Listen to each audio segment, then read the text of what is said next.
Video को start करने से पहले यदि आप अभी तक चैनल को सब्सक्राइब नहीं किए हैं तो प्लीज़ आप सबसे पहले सब्सक्राइब कर लीजिए और साथ में बेल आइकन को ज़रूर क्लिक कर लीजिएगा, क्योंकि जो भी वीडियो हम चैनल पर अपलोड करेंगे उसकी नोटिफिकेशन आपको सबसे पहले मिले।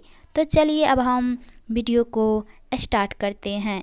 तो आज हम बताने वाले हैं प्रोटिस्टा जगत के बारे में। तो बायोलॉजी का यह काफ़ी इम्पोर्टेंट वीडियो है, इसीलिए वीडियो को लास्ट तक देखिएगा। तो चलिए अब हम सबसे पहले थ्योरी समझ लेते हैं और बाद में टेस्ट लगाएंगे। तो चलिए वीडियो को हम स्टार्ट करते हैं। तो यह है प्रोटिस्टा जगत। प्रोटिस्टा जगत जो है, प्रोटिस्टा जगत में जल में रहने वाले एक कोशिकीय स्वकेंद्रीय सूक्ष्मजीव आते हैं। यह तरह तरह के जीवन वर्गों को प्रदर्शित करते हैं। प्रोटिस्टा जगत की संरचना जो होता है उसमें प्रोटिस्टा में कोशिकाएं एक कला द्वार घिरी होती हैं। प्रकाश संश्लेषी प्रोटिस्टा कोशिकाओं में हरित लवक होते हैं। और प्रोटिस्टा में गमन जो होता है वह 3 तरह के होते हैं। पहला होता है कशासिका द्वारा, रमाभिका द्वारा और कुटपादों द्वारा। प्रोटिस्टा जगत में जनन जो होता है वह मुख्यतः 2 प्रकार के होते हैं। तो पहला है अलैंगिक जनन और दूसरा है लैंगिक जनन। और लैंगिक जनन जो होता है वह द्विभाजन और पुटी निर्माण द्वारा होता है। और लैंगिक जनन जो होता है वह लैंगिक जनन प्रजनन में नर और मादा युग्मक संयोजन करके जाइगोट बनाते हैं। और कवक जो होता है, कवक हरित लवक रहित स्वकेंद्रीय संवहन उत्तक रहित थाइलोफाइटा है। कवक का अध्ययन माइकोलॉजी कहलाता है। वास स्थान, कवक का जो वास स्थान होता है, कवक संसार में उन सभी भागों में पाए जाते हैं जहां जीवित अथवा मृत कार्बनिक पदार्थ पाए जाते हैं। और गोबर पर उगने वाले जो कवक होता है उसे कोप्रोफिल्स कवक कहते हैं। और नाखूनों तथा बालों में उगने वाले कवक जो होता है उसे केरोटिनोफिलिक कहते हैं। और पोषण के आधार पर जो कवक होता है वह 3 प्रकार के होते हैं। तो पहला है सहजीवी।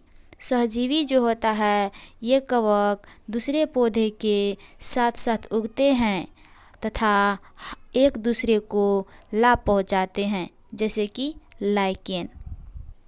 और परजीवी कवक जो होता है ये कवक अपना भोजन जंतुओं एवं पौधों के जीवित ऊतकों से प्राप्त करते हैं।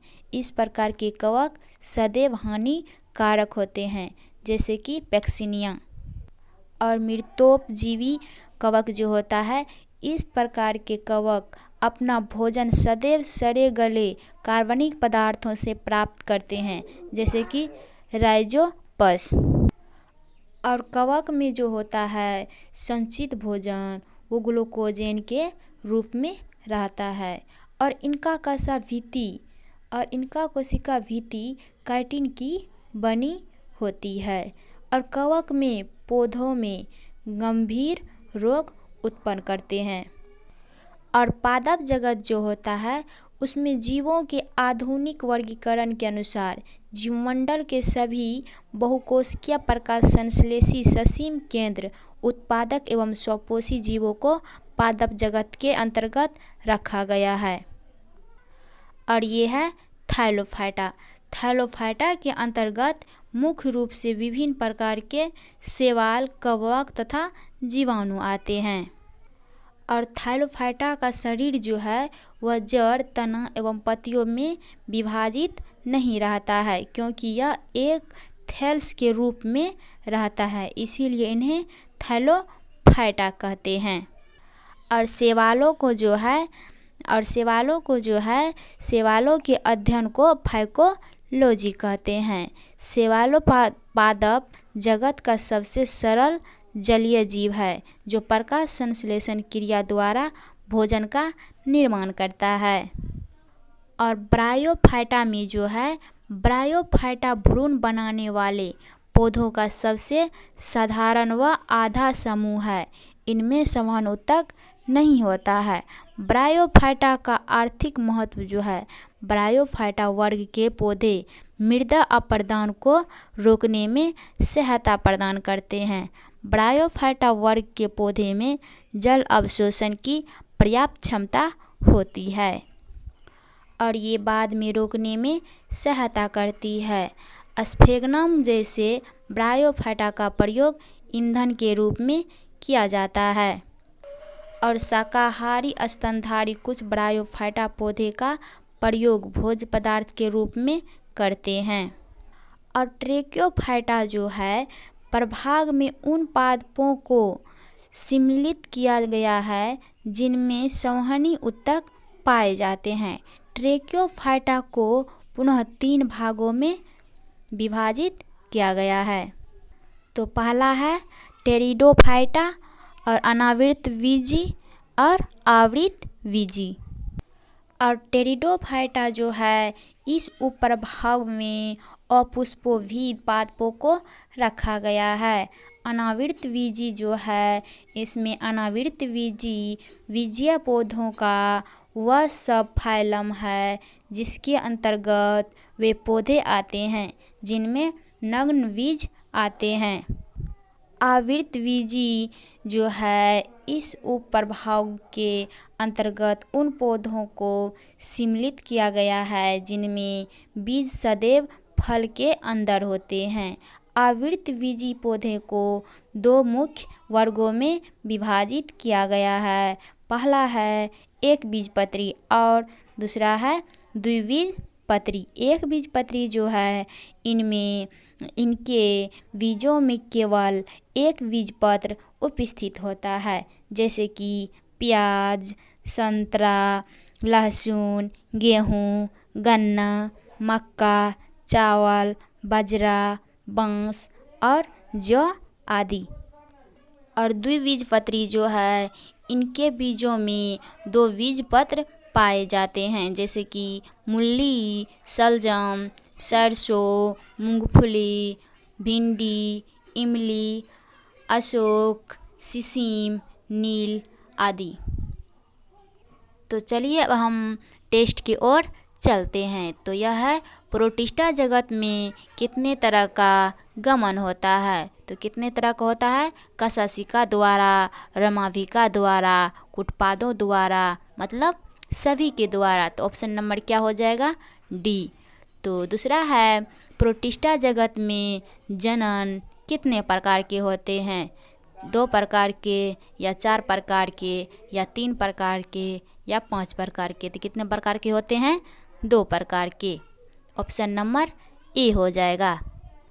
नेक्स्ट है गोबर पर उगने वाले कवक को कौन सा कवक कहते हैं? तो कौन सा कवक कहते हैं? कोप्रोफिल्स कवक। तो ये हो जाएगा ऑप्शन नंबर बी सही होगा। नेक्स्ट है पोषण के आधार पर कवक कितने प्रकार के होते हैं? तो कितने प्रकार के होते हैं? 5 प्रकार के, 2 प्रकार के, 3 प्रकार के या 4 प्रकार के। तो कितने प्रकार के होते हैं? 3 प्रकार के। तो ऑप्शन नंबर कौन हो जाएगा? सी। नेक्स्ट है नाखून तथा बालों में उगने वाले कवक को क्या कहते हैं? तो क्या कहते हैं? केराटिनोफिलिक। केराटिनोफिलिक ऑप्शन नंबर ए हो जाएगा। नेक्स्ट है निम्नलिखित में से कौन सा कवक है जो पौधा एक दूसरे को लाभ पहुंचाते हैं? तो यह है लाइकेन। ऑप्शन नंबर सी हो जाएगा। नेक्स्ट है वह कौन सा कवक है जो अपना भोजन सदैव सड़े गले कार्बनिक पदार्थों से प्राप्त करते हैं?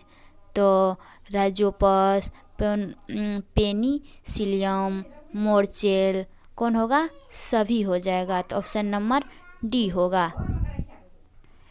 नेक्स्ट है पेड़ों की छालों पर उगने वाले लाइकन को क्या कहते हैं? तो इसको कहते हैं केरोटिन कोल्स। ऑप्शन नंबर ए हो जाएगा। नेक्स्ट है खाली चट्टानों पर उगने वाले लाइकन को क्या कहते हैं? तो सेक्सी कॉल्स कहते हैं। तो ऑप्शन नंबर ए हो जाएगा। नेक्स्ट है पादप जगत में अब तक कितने जीवों सम्मिलित किया जा चुका है? तो 3.5 लाख सम्मिलित किया जा चुका है। तो ऑप्शन नंबर क्या होगा? ए। नेक्स्ट है थैलोफाइटा का शरीर कहाँ विभाजित रहता है? जड़ में या तना में या पत्तियों में? तो यह जो है कहीं नहीं रहता है। तो ऑप्शन नंबर इनमें से कोई नहीं हो जाएगा, ऑप्शन नंबर डी होगा।